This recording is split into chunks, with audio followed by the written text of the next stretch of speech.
ప్రార్థన అంటే మనస్సులో ఉన్న మోగ భావాలన్నింటినీ ఒక భాష ద్వారా ఎక్స్ప్రెస్ చేయడమే ప్రార్థన. ఇప్పుడు ఇక్కడ మనస్సులో ఏ భావాలు లేకపోతే ఈ ప్రార్థన ఎలా వస్తుంది? ఇక్కడ సంథింగ్ ఏదో ఉండాలి. ఇక్కడ మోగ భావాలు ఏవో ఉన్నాయి, వాటిని ఒక భాష ద్వారా చెప్తూ గంట, 2 గంటలు, 3 గంటలు, 4 గంటలు వెళ్ళిపోతూ ఉంటుంది. వేకునే లేవగానే ప్రార్థనలో ప్రభువుని అడగాలి. ఏమడగాలి? రాత్రంతా నిన్నంతా కాచుకున్నావు, నిన్నటి కంటే ఈ రోజంతటికి కావలసిన కృప నాకు దయచేయండి అని అడగాలి. జ్ఞానాన్ని దయచేయండి అని అడగాలి. ఈరోజు నన్ను పోషించండి ప్రభు అనగాలి. నా రాకపోకల్లో మీ కృప తోడుగా ఉంచండి అని అడగాలి. చదువుకునే పిల్లలు అడగాలి, నిన్నటి కంటే నాకు ఈరోజు నూతన జ్ఞానాన్ని దయచేయండి అని అడగాలి. వ్యాపారాలు చేసుకునే వాళ్ళు అడగాలి, నిన్నటి కంటే ఈరోజు నా వ్యాపారం మెండుగా ఆశీర్వాదకరంగా ఉండాలని అడగాలి.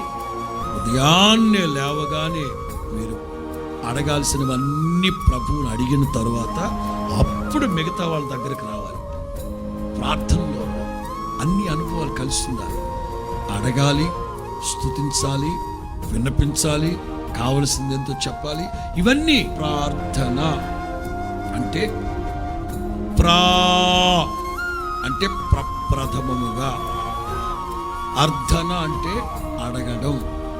నీవు ఉదయాన్నే లేవగానే ప్రప్రథమంగా ఎవరిని అడగాలి? ఏమడగాలి?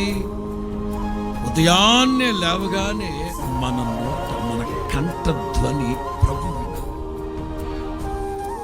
ఉదయాన్నే లేవగానే ప్రార్థన ముగించిన వెంటనే ఒక క్రైస్తవుడు, ఒక ఆత్మీయుడు ఆధ్యాత్మిక జీవితం సంతృప్తి సహితమైన దైవ భక్తిని చేయాలంటే మొదట వేకువనే లేవగానే, యవనస్తులైన పిల్లలారా, చిన్న పిల్లలైనా సరే, వేకువనే లేవగానే కండ్లు తెరవకుండా చక్కగా మీరు ప్రభు సన్నిధిలో ప్రార్థన చేసుకొని ఆ తర్వాత చక్కగా మొహం కడుక్కొని వాక్యం చదవాలి.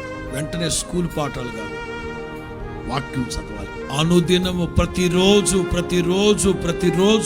వాళ్ళు లేఖనాలు ధ్యానించారు. ప్రప్రథమంగా ప్రార్థన చేసుకున్న తర్వాత వాక్యం చదవాలి. ప్రతిరోజు చదవాలి. మధ్యాహ్నం, సాయంత్రం తర్వాత సంగతి, అది కుటుంబ ప్రార్థన. ఉదయాన్నే బైబుల్ దేవుని మనస్సు. మీ దైనందిన జీవితం మీద సంతోషంగా, ఉత్సాహంగా, ఉల్లాసంగా, మాన్యత కలిగిన ఒక జీవితాన్ని జీవిస్తున్నారా? ఎప్పుడు కన్నీళ్ళు, రోగాలు, మానసిక క్షోభ, టెన్షన్స్, బాధలు, బీపీలు, షుగర్లు, ఇట్లాంటి దరిద్రపు అనుభవాలు సాగిపోతున్నారా?